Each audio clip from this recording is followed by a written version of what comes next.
جی آپ نے بڑا اہم نکتہ ہے، بالکل اسی طرح ہوتا ہے، لیکن جو پھر میں کہوں گا کہ جو پرائیویٹ سیکٹر ہے وہ تو ظاہر ہے کہ آپ کے ساتھ ہم قدم نہیں چل رہا ہوتا، اور یہاں توقع ہی کی جا رہی کہ جو لوگ 2,500 ٹیکس دیا کرتے تھے 5,000 ٹیکس دیں گے، اور انفلیشن بھی بڑھ گئی ہے، جو سارے درد آپ نے حکومت کے لیے بیان کیے وہی درد تو ایک نجی کا جو شعبے میں کام کرتے اس کے بھی ہیں، اور جبکہ ہماری یہاں معاشی سرگرمیاں کم ہو رہی ہیں، تو اگر زیادہ میرے خیال میں ایک بنتی بات جو بڑے بڑے جو ہمارے اکانومسٹ آرگیومنٹ دے رہے ہیں کہ کم از کم آپ منجمد کر دیتے، کچھ تیل کا خرچہ کم کرتے، باقی چیزیں کم کرتے، بجلی بچاتے، تو کہیں پر ہمیں بھی تو لگے کہ علامتی طور دیکھیے پہ حکمراں ہاں اشرافیہ بھی ریاست قربانی دے رہی ہے. اپنی جی بیلٹ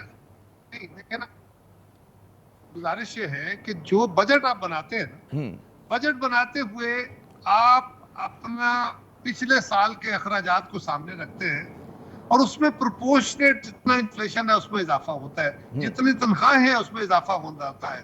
کیا صدر ہاؤس یا وزیر اعظم ہاؤس کے جو ملازمین ہیں کیا ان کی تنخواہوں میں اضافہ نہیں کریں گے، اس کو فریز کر دیں گے؟ کیا وہاں پہ استعمال ہونے والی جو گاڑیاں ہیں ان کا فیول کم کر دیں گے؟ کیا یہ ممکن ہے کہ گاڑیاں چلائے بغیر نظام ہو؟ ہاں یہ درست ہے کہ اگر اس میں تعیش کا سامان ہے، اگر کوئی سیر سپاٹے کے لیے گاڑیاں استعمال ہو رہی ہیں، جہاز استعمال نہیں ہونے چاہیے، فریز کیا وہ ہونے ہی نہیں چاہیے، لیکن جائز. ہاں یہ بات درست ہے کہ ان اخراجات کے اوپر قدغن لگائی جائے. حکومت اپنا سائز کم کرنے کے لیے کوششیں کر رہی ہے. کچھ ڈپارٹمنٹ، میری جماعت نے مطالبہ کیا ہے نا کہ 18ویں ترمیم کے اندر جو ڈپارٹمنٹ ڈیوالو ہو گئے ہیں سبجیکٹ، وہ وزارتیں ختم کر کے صوبوں کے حوالے کریں اور ڈپارٹمنٹس کو مرجر کر کے ان کا بھی خاتمہ کریں تاکہ گورنمنٹ کا سائز چھوٹا ہو. اب یہ ایک دن میں تو نہیں ہوگا نا، وہاں ملازمین ہیں، وہاں اثاثے ہیں، اس کی ٹیکنیکلٹیز ہے، اچھا ان کے پینشن کے ایشوز ہیں، آپ کو اس اس کے بات اوپر کا کمیٹیاں بن کے کام کر رہی ہیں. آپ کو اس بات کے احساس ہے کہ جو بھی حکومت کا بیانیہ ہے، جو آپ بھی جس کا اظہار کر رہے ہیں، اس کو عوام میں پذیرائی حاصل نہیں ہو رہی ہے، لوگوں کی سمجھ میں نہیں آ رہا. ایک بہت بڑی خلیج ہے حکمراں اشرافیہ کے درمیان دیکھیں نا، اور عوام کے درمیان. اس بات کا تو میرے خیال میں ادراک دیکھیے ہوگا، ضیاء پیپلز صاحب، پارٹی کو تو ہوگا. جی دیکھیے نا، سب کو ہے، یہ نہیں ہوتا کہ کسی کو ادراک نہیں ہے. ایک بات بڑی سمپل ہے نا،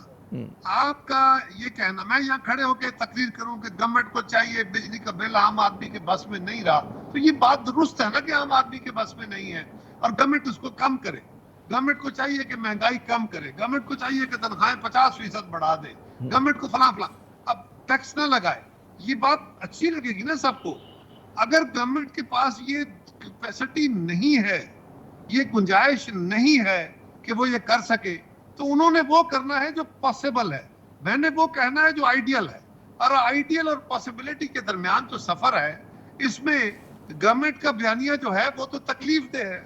وہ مشکل ہے. وہ گورنمنٹ کے سٹیپس جو ہیں وہ عام آدمی یا خاص آدمی کی زندگی میں تکلیف دیتے ہیں، اور وہ تاجر یا بڑے آدمی کے منافع میں کمی کر رہے ہیں، اور عام آدمی کی بیلٹ اور زیادہ ٹائٹ ہو رہی ہے. تو اس میں گورنمنٹ کو ویزیبلی اپنے آپ کو بھی ٹھیک کرنا ہے، لیکن بیانیہ تو بہرحال وہی چلے گا جو اپوزیشن کا یا میڈیا کا ہے، کیونکہ اس کے اوپر خرچ کوئی نہیں آنا نا. جس گورنمنٹ نے خرچہ کرنا ہے اس نے دیکھنا ہے کہ میری آمدن کتنی ہے، خرچہ کتنا ہے، آمدن کہاں سے لینی ہے، خرچ کہاں کرنا ہے. اور پھر دنیا کے جو عالمی ادارے جن سے قرض لینا ایک مجبوری ہے، وہ ہم پہ کیا قدغنیں لگا رہے ہیں، اس سب کے درمیان بیلنس کرنا حکومت کا کام ہے. اور وہ بیلنس کیونکہ مشکل ہو رہا ہے، اس لیے عام آدمی کو تو کبھی اس کا بجٹ، اور کوئی بجٹ بھی کبھی، کوئی توے سے کہہ رہا ہوں، کوئی بجٹ کبھی عوام دوست بجٹ نہیں کہلایا.